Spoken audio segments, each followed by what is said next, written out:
beri salam. Selamat pagi, Nak. Oke, siapa yang tidak datang seperti biasa? Nisha, Bu. Zahra? Sama Nisha. Nisha. Yang laki-lakinya dia semua? Hadir. Akil udah sehat ya? Alhamdulillah, Bu. Kevin? Sakit? Sehat ya? Yang mengatur kok. Kalau yang ini berapa orang yang ini? Yang merasa seperti ini? Rahel. Kalau yang ini? Mas Agus, semangat. 1, 2, 3, 4 juta orang. Yang ini?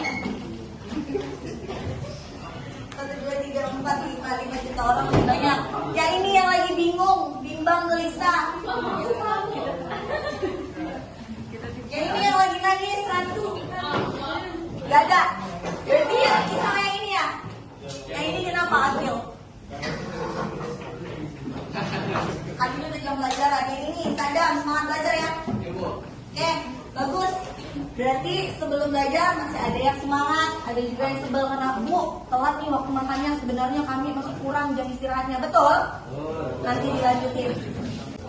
Oke, minggu lalu kita udah belajar mengenai reproduksi wanita. Oke, sekarang nih kan kita udah belajar tentang reproduksi wanita. Bagi yang perempuan, tentunya udah ada yang mengalami menstruasi kelas 11. Jangan malu. Sudah ada? Atau ada yang masih belum mengalami mens? Udah semua ya? Udah semua. Oke, apakah setiap bulan siklus mensnya lancar? Ada yang tidak dan ada yang lancar. Ada faktor-faktornya, nanti kita bahas. Lihat kedua gambar. Tahu ini gambar apa? Aplikasi apa? Pengatur tunjuk tangan. Ini lebih ke perempuan sih, wanita. Yuk, wanita, ada yang pernah pakai aplikasi seperti ini? Aplikasi itu mengatur menstruasi. Iya, aplikasi mengetahui siklus menstruasi. Ada juga yang menggunakan untuk mengetahui perkembangan kehamilan juga beberapa. Oke? Nih, pernah nggak yang perempuan menghitung siklus mensnya? Atau ya udah masih datang mens, main aja nggak usah dihitung. Pernah atau tidak? Pernah. Oke, pada hari ini kita akan mempelajari tentang siklus menstruasi, fertilisasi, kehamilan, dan kelahiran bayi.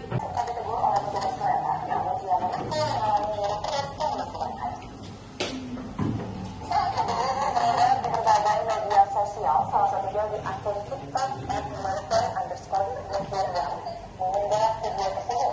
Terlihat seorang penumpang perempuan tengah tidur sambil mengenai video di kursi KRL.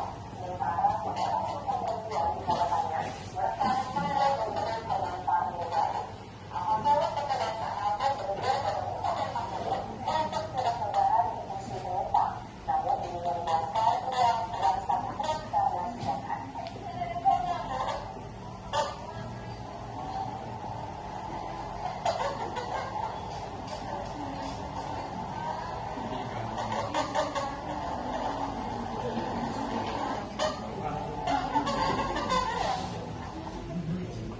Yang perempuan pernah nggak merasakan nyeri? Atau ada yang mungkin saya lagi mens tapi biasa aja nggak ada nyeri haid. Rata-rata merasakan nyeri haid. Itu juga mau memperlihatkan kalian satu video.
Minum obat nih, salah satunya yang perempuan sekarang ya, minum obat. Obat itu kan ada efek samping. Jadi bisa kita atasi dengan obat minuman tradisional, yaitu tidak dong. Kenapa jamu tidak ada efek sampingnya? Atau rasa garam cuci tangan? Akil, apa akil? Karena minuman dapat dari bahan-bahan herbal. Bahan-bahan herbal. Bahan-bahan herbal itu apa maksudnya? Alami. Bahan-bahan yang alami, artinya tidak ada apa zat-zat kimia atau zat yang dicampur dalam pembuatan jamu. Contohnya tadi apa? Jamu apa? Jamu ini berasal dari mana sih rata-rata, Nak? Jawa. Jawa. Ada yang tahu bagaimana mekanisme terjadinya menstruasi haid? Ada yang udah tahu? Kalau udah tahu tunjuk tangan, kalau belum tahu dibilang aja. Udah tahu apa belum? Belum. Mengapa jamu dapat mengatasi gangguan nyeri haid? Terdiri dari bahan herbal itu aja. Bahan herbal ini ada apa? Kandungan apa di dalamnya? Udah tahu? Belum. Menurut kalian nih, sebelum kita belajar, apakah jamu dapat dikonsumsi juga dalam proses kehamilan? Menurut kalian dulu? Jangan. Kayaknya. Oke, untuk membuktikan itu seperti biasa kita akan menyelesaikannya dalam kelompok. Ibu akan membagikan link ELKPD karena kita sekarang udah pakai ELKPD dari minggu pertemuan kemarin. Jadi linknya akan ibu kirim ke Sadam. Sadam silahkan teruskan ke kawan-kawannya. Oke, kelompok 1 di sini, kelompok 2 di belakangnya, 3, 4, 5, 6, 7. Oke, kita balik ke kelompok yang sebelumnya ya.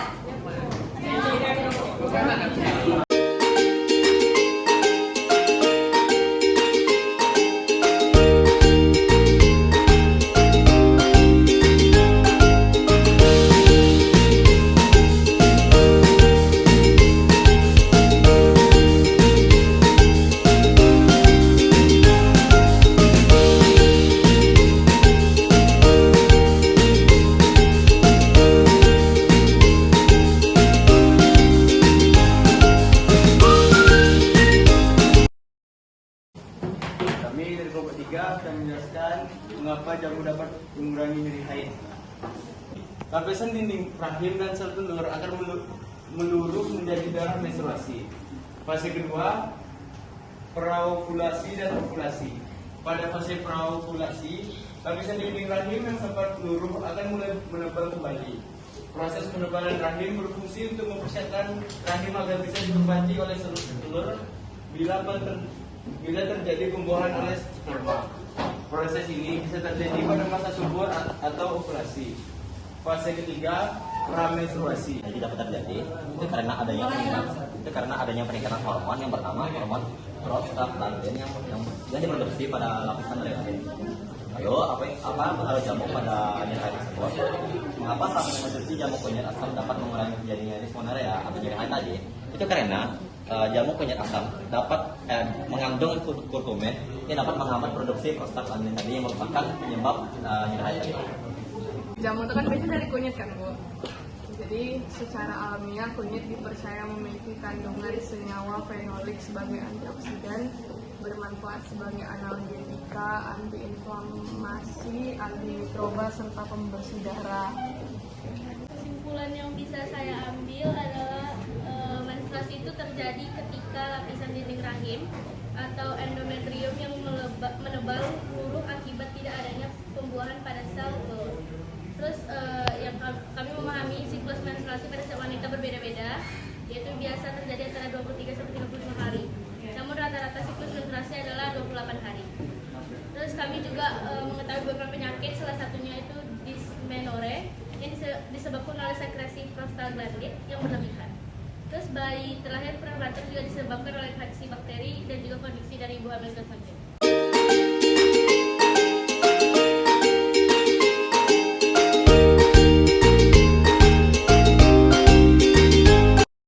Bahan ada berkreasi happy. Yang lain? Senang, Bu, senang. Bahagia, happy. Dan sudah selesai ya pertemuan kita hari ini. Bu tutup. Terima kasih atas kerjasamanya. Sampai ketemu besok. Kalau kita ulangan. Pagi.